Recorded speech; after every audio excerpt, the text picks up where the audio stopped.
Sorry I have to do this, guys, but I'm sick and tired of always having to get automatic copyright claims on my videos, so I'm gonna see if this works. Enjoy the video.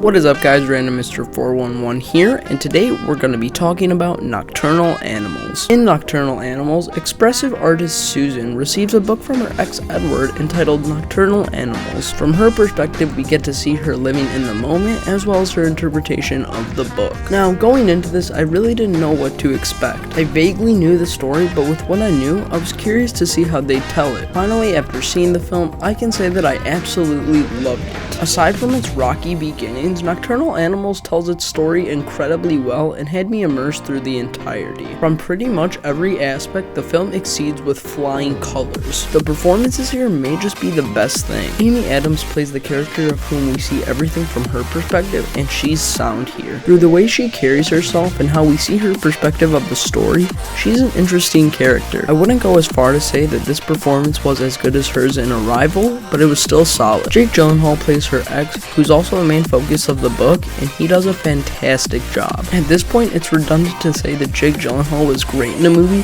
so I'm not going to waste your time. But the two performances that are some of the year's best are from Michael Shannon and Aaron Taylor Johnson. Michael Shannon plays this cop, and his performance is incredibly subdued, but effective at the same time. And Aaron Taylor Johnson's character is absolutely inane here, and it definitely works. The dude is just so eerie and creepy, and you instantly get chills when you see him on screen. Tom Ford is at the director's home here, and he adds an element of realism to the film. When you're following a character walking, the shot will be filmed like someone's walking, and it's the little things like that that added much more to the movie. The screenplay here is also superb. As I mentioned earlier, whether the film was following its narrative taking place in present day or in the book, there was never a boring moment. The only real gripe I had with the film was the odd beginning. Maybe I can pick up on its meaning on a second viewing, but for now, I don't really understand it. So overall, Nocturnal Animals is one of my favorite films of 2016, and I highly recommend you check it out. With all that said, I'm gonna give Nocturnal Animals an A. Thank you all so much for watching, and my next reviews are gonna be for Collateral Beauty, Rogue One,